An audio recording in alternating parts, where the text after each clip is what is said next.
políticos del pasado. Yo le agradezco mucho a Carla Humphrey, consejera del Instituto Nacional Electoral, que nos acompañe en Sin Censura. Carla, buenas tardes, buenas noches.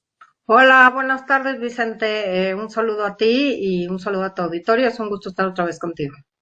Pues, ¿cómo ve? ¿Cómo ve lo dicho por John Ackerman en el contexto de que hay consejeros y consejeras del INE que no estarían del todo comprometidos, comprometidas o convencidos, convencidas de la consulta popular para enjuiciar a los actores políticos del pasado? ¿Qué dice Carla respecto a esto? Sin ir más allá de quién lo dijo, porque la verdad es que creo que eso no es lo relevante, creo que lo relevante es que el Instituto Nacional Electoral está obligado constitucionalmente a realizar esta consulta. En ningún lugar se ha dicho que no se va a hacer esta consulta popular. Tenemos claros, cuando menos yo tengo claras mis responsabilidades, las obligaciones institucionales, y lo que se está buscando es el mejor modelo para hacerlo. ¿Y ello por qué? Bueno, porque derivado de que el Instituto Nacional Electoral mandó su presupuesto de conformidad con las normas en el momento procesal oportuno y después se aprobó la consulta popular, pues ese presupuesto no venía en la consulta popular. Se hicieron diversas diligencias con la Cámara de Diputados y Diputadas, con el gobierno federal, e incluso con la Suprema Corte de Justicia, con la finalidad de obtener estos recursos para esta nueva atribución, obligación que tenemos como Instituto Nacional Electoral. Desafortunadamente, en días pasados, el mes pasado, se nos comunicó que no era posible concedernos o darnos ningún recurso para llevar a cabo esta consulta popular. Es decir, solo para aclarar, el INE sufrió un recorte de 870 millones en un proceso electoral, el más grande de la historia, y además no se le proveyó de una partida especial para organizar esta consulta popular. Lo que está haciendo el instituto es que con economías que va teniendo de algunos temas, incluso desde el replanteamiento de algunos de los proyectos de acciones que estaban presupuestadas y programadas, se han obtenido algunas economías que son las que se utilizarán justamente para poder financiar, digamos, esta consulta popular. La consulta popular claramente es distinta a una elección para acceder a un cargo de elección popular, y en ese sentido lo que tenemos que planear es cuáles son los mejores mecanismos que podemos utilizar para ofrecer a la ciudadanía la mejor organización para esta consulta ciudadana. Entre otras cosas, el instituto aprobó el mes pasado, hace un par de semanas, unos lineamientos para la organización de la consulta popular, en el cual el artículo 32 señala que se analizará el uso, o sea, que se puedan utilizar urnas electrónicas u otras formas electrónicas de votación. ¿Por qué? Porque, bueno, son importantes para abatir costos, para hacer una planeación adecuada también de cuántas mesas receptoras de estas opiniones podemos instalar, vamos a instalar, cómo las vamos a instalar. Y lo que pasó ayer en la comisión no se ajusta a la realidad, porque lo único que se presentó es un proyecto de acuerdo para el Consejo General para aprobar el diseño de papeletas y una serie de, digamos, documentos impresos que se usan en un proceso electoral. Por ejemplo, un sobre para guardar el listado nominal, otro sobre para guardar las manifestaciones, las papeletas, digamos, que se usaron, las que no se usaron. Pero Carla, ¿no se aprobó esto de las papeletas basado en el alegato de que no se tenía el dinero o la certeza para organizar la mi alegato no fue ese, mi alegato fue que teníamos que tener un modelo global acordado de cómo íbamos a hacer esta consulta. ¿Por qué? Porque si vamos a utilizar urnas electrónicas, entonces, ¿por qué no se plantearon en este proyecto de acuerdo la papeleta electrónica que se va a cargar en las urnas electrónicas? ¿Por qué no se planteó si se va, por ejemplo, a desarrollar una plataforma electrónica donde algunas de los ciudadanos que así lo deseen puedan emitir ahí su opinión respecto a esta consulta popular?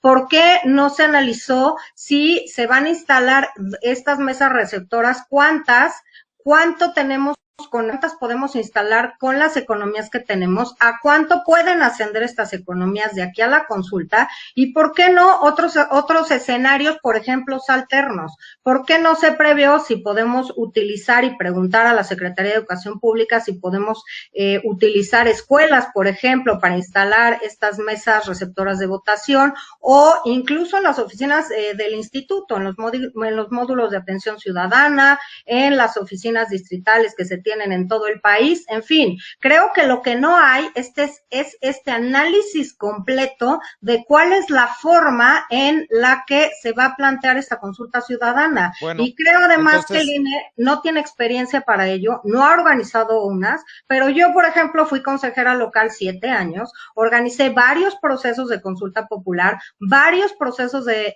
presupuesto participativo, donde incluso se votaba por SMS. Entonces, ¿qué quiero decir? Tenemos que ser innovadores, creativos, sí. Sí, pero a ver, con todo lo que está diciendo, consejera, pregunto, a este punto, ¿todavía no hay certeza de que la consulta se vaya a realizar para evitar que Vicente Serrano, a ver, para evitar que Vicente Serrano sea un mal pensado y suena que hay algo bajo la manga y no nos vayan a salir el 1 de agosto con Cachuchita la bolsearon? ¿Hay certeza o no hay certeza? ¿Está en peligro la consulta popular? Así como relataste de mi tweet, yo ya lo escribí hace más de un mes. El INE está obligado a hacer esta consulta popular. Esa no es la duda, que no quepa duda que no quepa ninguna duda que la vamos a hacer. Es una obligación, vamos a cumplir con ella, va a haber consulta popular el 1 de agosto. Esa es mi postura, esa es mi posición, la he escrito y la he publicado. Aquí nadie está debatiendo si habrá o no habrá consulta popular, sino cuál es la forma de organizarla, dado que entendemos además, bueno, yo entiendo la situación del país, el COVID, etcétera, incluso un tema mundial de contexto económico complicado, y entiendo que no pueda haber los recursos necesarios. Podría haber a lo mejor la mitad, se plantearon distintos escenarios, primero se planteó uno en el que se podrían instalar 109,000 mesas receptoras, no obviamente las 163,000 casillas que se prevén instalar para el proceso electoral. Es imposible si no se tienen esos recursos. Se previó también que pudiéramos también extender o que las personas que fueron capacitadas para ser funcionarios de mesa directiva de casilla también pudieran ser de mesas receptoras de opinión. Después se nos pidió un presupuesto acotado, entonces acotamos estas mesas receptoras a 62,000 con la finalidad de bajar el presupuesto, y lo que tenemos que hacer es ver con lo que tenemos cuál es el mejor escenario, el óptimo escenario para hacer esta consulta. Pero vaya, te lo resuelvo rápido. El instituto está obligado, hará la consulta popular, se realizará como dice la Constitución, porque también he oído que nosotros estamos cambiando la fecha. No, la fecha se cambió por el Congreso de la Unión, tendrá que ser el primer domingo, es el 1 de agosto en esta ocasión. Nosotros no cambiamos cuándo serían las fechas, antes estaba establecido que sería el mismo día de la jornada electoral, se cambió por diversas razones que no incumben al INE. También el tema de la pregunta tampoco la hace el INE, la avala para ver si no tiene... Suprema.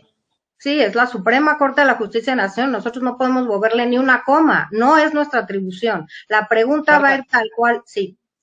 Si se tomaría en cuenta, por ejemplo, lo de los votos electrónicos, ¿cómo se le va a informar a la gente cómo hacer este proceso?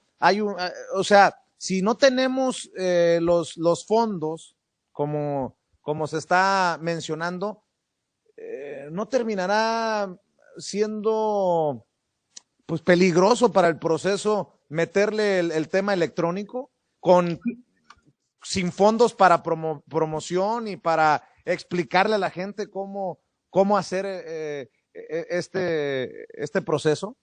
A ver, creo que somos 11 consejeras y consejeros, pero yo creo que tiene que ser un modelo híbrido, en el que haya mesas receptoras que se pueda votar con papeleta impresa y que se introduzca en una urna de las que ya tenemos y reutilizaremos, pero creo que también hay condiciones para hacer uso de urna electrónica, es decir, para poder aumentar las mesas receptoras, porque dividen 93 millones de personas en 62,000 o muchas menos mesas receptoras de opinión. Estamos, bueno, ya en proceso de vacunación a nivel nacional, espero que para agosto ya estemos mucho más adelantados, pero pues tampoco quisiéramos que muchas ciudadanas y ciudadanos tuvieran que coincidir en una mesa receptora de votación para justamente emitir una opinión de este tema tan relevante. Por eso yo creo... Pero si vamos a tener un proceso electoral el 6 de junio... en 162,000 casillas. No en 62,000, no, o sea, vamos viendo, de ahí ya estás quitando 100,000. Ojo, entonces yo lo que creo es que tendrá responsabilidad de eso. Pues de que nosotros no tenemos los recursos para poder volver a montar. ¿Pero de quién es responsabilidad? Porque el pueblo no puede decir, no había dinero, y se hizo no creo que vaya a ocurrir, pero se hizo un cochinero. Y bueno, pues siempre pagamos los platos rotos el pueblo que quiere participar, el pueblo... Pues te diría que, pues claramente se hizo llegar un presupuesto a la Cámara de Diputados y Diputadas, no se aceptó, se hizo la solicitud ante la Secretaría de Hacienda y Crédito Público, se promovió una acción de inconstitucionalidad que está todavía en la Corte. Hemos buscado obtener estos recursos porque sabemos que es nuestra obligación. Por eso te digo, el tema de ayer no fue nos negamos, eso es falso. Nos negamos a aprobar un modelo único porque incluso en los lineamientos que aprobamos todas y todos los consejeros electorales se prevé en el artículo 32 el análisis de instrumentos electrónicos para recibir la votación.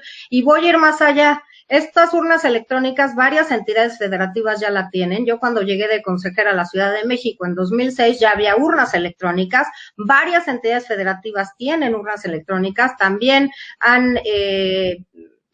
por ejemplo, en 2012 utilizamos el voto por internet para el voto de las y los chilangos en el extranjero, así que ya estaban muy avanzados esos temas. Recordemos que a nivel federal sí es la primera consulta popular, pero en muchas entidades federativas ya se llevan con toda normalidad las consultas populares. Entonces, yo creería que en ánimo de tener el mayor número de mesas receptoras, que el mayor número de personas puedan acudir el 1 de agosto, emitir su opinión, que no tengan que esperar y hacer largas filas, etcétera, tenemos que innovar y tener un modelo híbrido. Y si no, que se nos diga así. Lo que dijimos ayer fue aquí, o yo lo que dije por lo menos, fue aquí no nos están presentando todas las alternativas que tenemos que hacer. Y te voy a decir aún más, aunque si hubieran aprobado ayer las papeletas, resulta que no sabemos si vamos a tener que imprimir 93,000 o si se van a utilizar unas electrónicas, entonces ¿cuántas papeletas menos?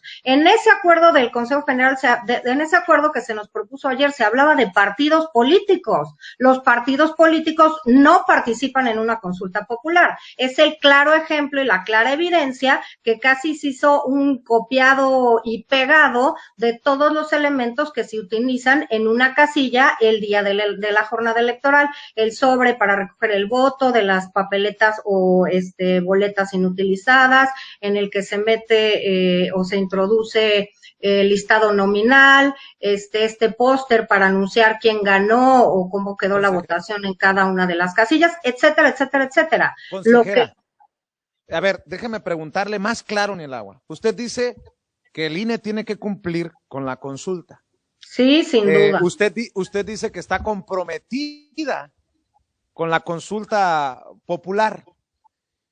Déjeme preguntarle, abusando de su generosidad, ¿usted puede denunciar aquí, si acaso así lo percibe, una campaña contra la consulta popular de las puertas del INE para adentro? Yo creo que más bien estas filtraciones hacen todo lo contrario, hacen querer pensar que el INE está en contra de la consulta. Y ayer fue clarísimo en esa sesión, acabando esa sesión yo dije, esto es para medios, hasta el entrecomillado de las frases. Afortunadamente hay versiones estenográficas donde todo lo que yo te estoy diciendo lo puedes claramente ver ahí, va a haber actas, yo ya lo había publicado casi un mes antes. Para mí ese no es el tema, la consulta va. Mañana verás otro artículo mío publicado que habla exactamente de lo mismo. Lo que queremos saber es cómo va, cuáles son las condiciones, cómo nos vamos a asegurar. No podemos hacer otra elección con los recursos basados en economías que tenemos. No podemos volver a hacer otra elección como la constitucional del 6 de junio. No podemos volver a instalar 163,000 casillas. Perdón, pero eso con los recursos que hay. Y además esta no es una elección constitucional como tal para acceder a un cargo de elección popular. Es para recabar la opinión ciudadana en un tema, por supuesto, de toda la relevancia. Y es en este sentido como tenemos que asegurarnos de plantearlo en las mejores condiciones para que acudan a emitir su opinión la ciudadanía. Bueno, entonces déjeme preguntarle, ¿no resulta injusto para esa ciudadanía que sí quiere participar, que sí va a salir a votar, que para que sea vinculante, tengo entendido y corríjame si estoy equivocado, que para que sea vinculante la consulta se tomaría el 40% del total de la lista nominal o de la población que vota y que el INE esté diciendo desde ya que no va a instalar, no le va a dar todas las posibilidades a esa población, a ese universo, para que participe en la consulta? No sé si me explique, pero... Sí, pero justamente me estás dando la razón.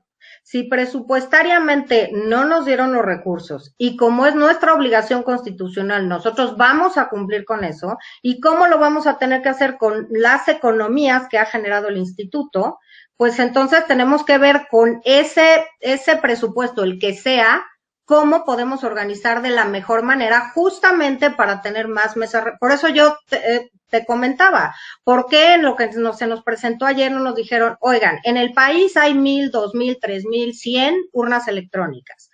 A ver, y no son nuevas, se usaron ya en Coahuila y en Hidalgo, se usaban con efectos vinculantes en varias entidades federativas, Jalisco, Coahuila, la Ciudad de México, antes del 2014, y además se van a usar en esta elección también en Coahuila y en Jalisco. Entonces tampoco no es algo desconocido para toda la ciudadanía. Hubo, mandatamos que se hicieran encuestas para ver cómo les había parecido a los funcionarios de mesas directivas, a la ciudadanía. Las respuestas son de arriba del 70-80% de confianza en el funcionamiento, de que se volverían a usar, etcétera, etcétera.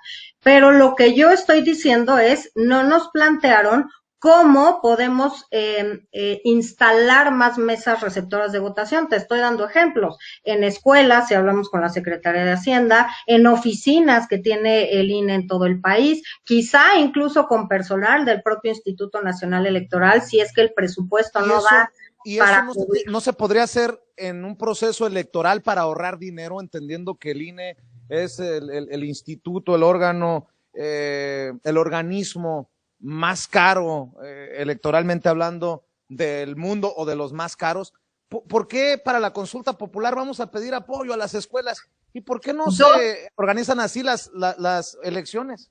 Dos precisiones. Lo primero es que sí es de los más caros del mundo, pero porque el 40% del presupuesto del INE es para los partidos políticos. Ahí están las prerrogativas de los partidos políticos, no están en ninguna otra partida que apruebe la Cámara de Diputados y Diputadas. Pues que enfrenten también a la sociedad y el encabronamiento si no se tiene el dinero los partidos políticos, pero entendiendo, y lo segundo, entendiendo, consejera, que los partidos políticos serían los exhibidos con una consulta popular, pues también seamos realistas. Y lo segundo que preguntabas es que así estaba antes en la Constitución, que las consultas se tenían que hacer el día de la jornada electoral. Esta legislatura cambió las reglas por distintas presiones políticas, así es lo que yo entiendo, justamente para que no fuera el día de la jornada electoral, para que fuera después, para que la inercia del partido en el gobierno o del partido mayoritario o como lo queramos poner, no llevara a que también se hiciera una promoción al mismo tiempo de votar, digamos, por distintos cargos de elección popular y también acudir a emitir tu opinión en una consulta popular de materias muy relevantes. Por eso se dividió. Esa, claro, para nosotros hubiera sido mucho más eficiente presupuestalmente poner una urna más, poner las papeletas, hacer la difusión, porque el único que la puede hacer esta difusión es el INE, que fuera también el día de la jornada electoral. Ya tenemos a la gente capacitada, ya tenemos dónde se van a ubicar las casillas, ya tenemos las urnas, ya tenemos el líquido indeleble, las credenciales, los listados nominados, todo ya lo tenemos. Claro, para nosotros eso era lo óptimo. Nosotros no lo cambiamos. Entonces ahora, después del 6 de junio, que siguen otros procesos electorales como escrutinio y cómputo, como la fiscalización, como varios otros, tenemos que organizar casi 2 meses después una consulta popular. Lo vamos a hacer, es nuestra obligación, eso no está en duda. Por eso creo que la desinformación no ayuda a nadie. Hay que informarse antes de opinar, y lo digo, bueno, por algunos cuestionamientos que ha habido también en tu programa, pero ese no es el tema. El tema es, claro que la vamos a organizar, es nuestra obligación. Lo que queremos ver es cómo podemos darle mayores facilidades a la ciudadanía para que tenga más centros de votación o más formas de emitir esta opinión. Consejera, hablemos sin censura. ¿En serio? ¿No hay dinero suficiente en el INE de las Harley Davidson, de los dispositivos inteligentes caros? ¿En serio no hay dinero suficiente para cumplirle al pueblo como se merece, consejera? Nosotros le vamos a cumplir al pueblo, claro, porque es nuestra obligación constitucional. Ahora, te diría que estamos enfrentando un doble recorte, por llamarlo así, el recorte de 870 millones de pesos, el más grande en la historia del INE y sobre todo en un proceso electoral, y también el no tener estos recursos especialmente etiquetados o que se tendrían que utilizar para la consulta popular. Claro que estamos justamente por el ajuste que se hizo por el recorte al presupuesto, pues tuvimos que replantear algunas acciones, algunos escenarios, algunos proyectos, y estamos teniendo economías. Por supuesto que no pensábamos llegar a estas alturas, abril, sin tener cuando menos pues alguna cantidad de recursos adicionales para organizar esta consulta popular, y habíamos previsto nosotros cubrir el resto con economías. Ahora se nos dijo, no hay un peso, pues claramente lo tenemos que hacer con base en nuestras economías. Te decía la vez pasada que creo que están más enfocadas las baterías, porque claramente pues el instituto, pues están ahí los partidos políticos, las representaciones del poder legislativo, tenemos por supuesto órgano interno de control, están los medios de comunicación. O sea, me parece que es claro que si alguien quiere encontrar mayores recursos, pues está adelante, ¿no? Todas las partidas se presentan los presupuestos, los informes del OIC, etcétera, pues ante el Consejo General también. Entonces, claro que estamos haciendo este esfuerzo, por supuesto que lo haremos, por supuesto que nosotros no escatimaremos en recursos para ofrecer la mejor forma de organización de esta consulta popular, que es distinta a una elección, a distintos cargos de elección popular. Es distinta. Déjeme preguntarle por alusiones personales, como dicen en el mundo de la política. Usted dijo que se habían hecho declaraciones en este espacio que rayaban en la desinformación de su servidor. ¿Cuáles son o a quién se refiere, consejera? No fuiste tú y me da igual porque no me voy a referir a nadie en concreto. Creo que el tema es muy claro desde que se filtró esta nota. ¿Cómo se filtró esta nota ante los medios de comunicación? No estoy hablando evidentemente del tuyo, por eso yo publiqué un tuit con un artículo en el que ya había hecho referencia a mi posición personal e institucional en este tema, pero claramente yo creo que no sirve de nada estar polarizando, estar mal informando a la gente, estar suponiendo que las cosas están de un modo que no es así. Y te digo, afortunadamente en las comisiones del INE hay partidos políticos, se graban, hay sesiones estenográficas, se transmiten en vivo como tu programa, y hay actas. Entonces me parece que es claro que pues alguien que haya querido o que filtró con algún interés justamente de provocar justo este tema, pues tenemos las y los consejeros de todas las comisiones y los partidos que estuvieron ahí, porque incluso los partidos hicieron uso de la voz, pues de poder señalar con toda claridad qué dijimos y por qué lo dijimos. Y en este caso yo esperaría que esta comisión de la que formo parte, en la semana que entra, espero que lunes, martes, miércoles, nos tenga este análisis global de cómo están planteando ellos hacer esta consulta popular, porque finalmente fue la instrucción que dimos como consejeras y consejeros. Acérquenos el panorama de qué es lo que podemos hacer, cómo lo podemos hacer, cómo podemos ser creativos, innovar y cómo salvaguardar además que más de 93 millones de ciudadanos puedan acudir a manifestar su opinión el 1 de agosto. ¿Alcanza 2 planteamientos o se tiene que ir, consejera? Creo que todavía alcanzo, déjame checar. Sí, bueno, todavía. ¿Todavía? Bueno, todavía. Dice Luis Carlos Ugalde, no me ayudes, compadre, porque es señalado por lo del fraude del 2006, dice el expresidente del IFE que pues básicamente se está golpeando al INE y que están bajo ataque como nunca antes. ¿Qué piensa de estas declaraciones?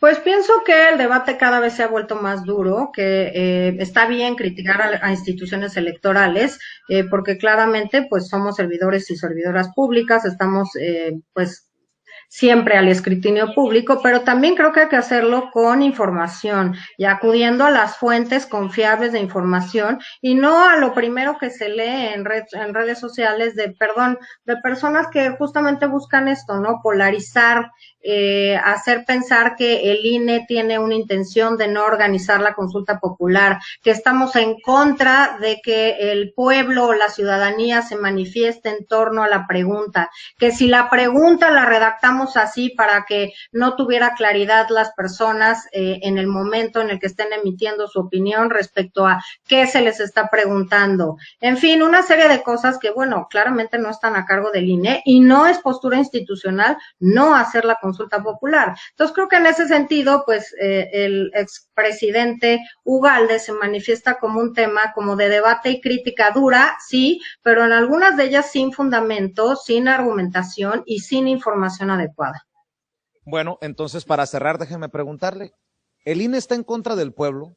¿O de esto han convertido los protagonismos de Ciro Murayama y Lorenzo Córdoba? Yo siempre regreso a ellos porque creo que lo peor que le ha pasado al INE son liderazgos como los de ellos. Pero, ¿qué le dice a la gente, consejera, que piensa que el INE está en contra de la democracia, que está en contra del pueblo y que se ha sumado a ser el PRIANRE de INE, jugar contra la decisión del pueblo, contra el pueblo de abajo?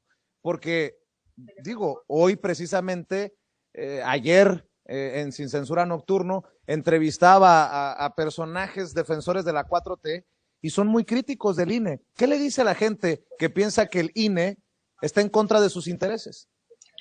Pues te diría que el INE es una institución de la ciudadanía, de las y los ciudadanos. Los consejeros desde hace muchos años, desde 1990, desde hace varios años, son consejeros que son ciudadanos, luego consejeros electorales, que esa es la base con la que se conforma el Instituto Nacional Electoral, que eso es lo que se busca con estas convocatorias que son duras, con estos exámenes, con estas formas de selección de distintos perfiles que conforman el INE. Y diría claramente que, al contrario, yo creo que el INE está, bueno, o por lo menos creo, debemos estar cada vez más cerca a la ciudadanía, cada vez ofrecer mejores formas de votación, cada vez mejores aplicaciones para que la gente conozca a sus candidatos, a sus candidatas. Tenemos varias en la página institucional. Ahora el tema de la violencia política en razón de género, pues es un tema clarísimo, que además de ser una obligación del INE, la hemos tomado pues como una de las prioridades de este proceso electoral,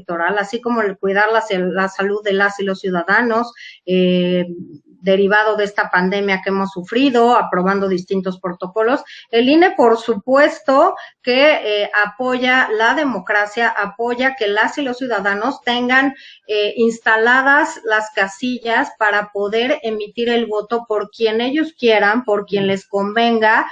Creería que deberíamos hacerlo con un voto informado y razonado, saber quiénes son nuestros candidatos, qué han hecho, por qué votaríamos o no por ellos, en fin, pero yo diría que todos los esfuerzos que se hacen, el INE está cumpliendo una serie de etapas legales para llegar al 6 de junio con todas esas etapas resueltas y que hacen que justamente ese día pueda todas las personas que están inscritas y que están en la lista nominal de electores que puedan votar, e incluso que puedan votar desde el extranjero y que puedan votar las personas que están en situación de prisión preventiva, que es otra novedad de este proceso electoral. Por cierto, sí, consejera, ¿qué piensa de la propuesta del senador de Morena, Martí Batres, para modificar la Ley General de Instituciones y Procedimientos Electorales para establecer que ustedes, los consejeros, se abstengan de emitir opiniones que favorezcan o afecten a un candidato? A mí me parece justo si es que el árbitro quisiera ser imparcial. ¿Usted qué piensa? Yo, como ya te lo he dicho muchas veces, no estoy en contra del protagonismo, de debatir los temas antes de que lo resuelva el Consejo General, de polarizar temas, de posicionarme mediáticamente en otros temas que me parece que no hacen más que, pues, digamos, pues sí, polarizar o hacer que cada vez los posicionamientos y las posturas sean cada vez más contrarias y con pocas posibilidades de reconciliarte.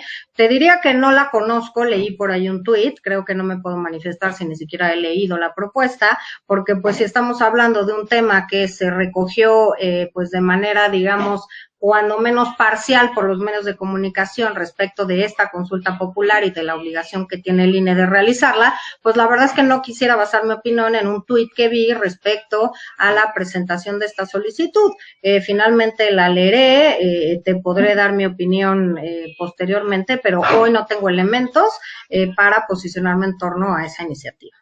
Pues estaremos al pendiente de los esfuerzos, entre comillas todavía esfuerzos, para la promoción y la realización de la consulta popular para enjuiciar a los actores políticos del pasado, consejera Carla Humphrey. Como siempre le agradezco la deferencia, el detalle que tiene con Sin Censura para enfrascarse en estos diálogos que espero alimenten un debate más elevado desde esta trinchera independiente. Al contrario, gracias a ti, Vicente, te agradezco como siempre este espacio y la posibilidad de debatir sin censura, y me parece además muy importante para seguir informando desde tu espacio cuáles son las cosas y prioridades del INE y qué es lo que está pasando respecto a las decisiones que tomamos. Así que muchas gracias. Nada más por no dejar, porque soy periodista. Ya se te ocurrió otra, ya ves. No, respuesta a John Ackerman, ya dígalo abiertamente. Pues es que la verdad es que no creo que deba manifestarme con alguien que no ha leído ni siquiera qué pasó en la comisión. Por eso vengo a aclarar, finalmente la que sabe qué pasó soy yo. Entonces sí es una respuesta a lo que dijo John Ackerman. Es una respuesta a John Ackerman y a varios otros que publicaron cosas que no están apegados con la realidad. Por eso te digo, afortunadamente tenemos unos buenos mecanismos de rendición de cuentas donde queda sentado cuál es la posición de cada uno y cada una de nosotras. Así entonces, que yo te diría... Entonces es una respuesta también a los promoventes de la consulta popular. Desde sí, en el sentido de que sí va a haber consulta popular, que sí el 1 de agosto van a poder ir a manifestar su opinión, de que este instituto no está dudando en si va a haber o no consulta popular, sino en cómo la va a hacer con base en los recursos que tiene. Sí, esa es la respuesta. Sí, sí va a haber consulta popular. Le agradezco, Carla Humphrey, gracias por estar con nosotros y por su generosidad. Muchas gracias a ti, buenas noches. Buenas noches. Carla Humphrey, consejera del Instituto Nacional Electoral, hablando sin censura de este tema que está candente. Yo he sido abiertamente promotor de esta consulta popular y sí, mi posicionamiento es a que se comprometan, como lo ha dicho Carla Humphrey, a la consulta popular, y si no, que también lleven en el pecado la penitencia, que sería juicio político y obviamente la respuesta de ese pueblo que espera justicia y que merece ser escuchado. Al final, le digo, esta es solo mi opinión y esa es punto y aparte. Y estoy seguro que nuestros dos invitados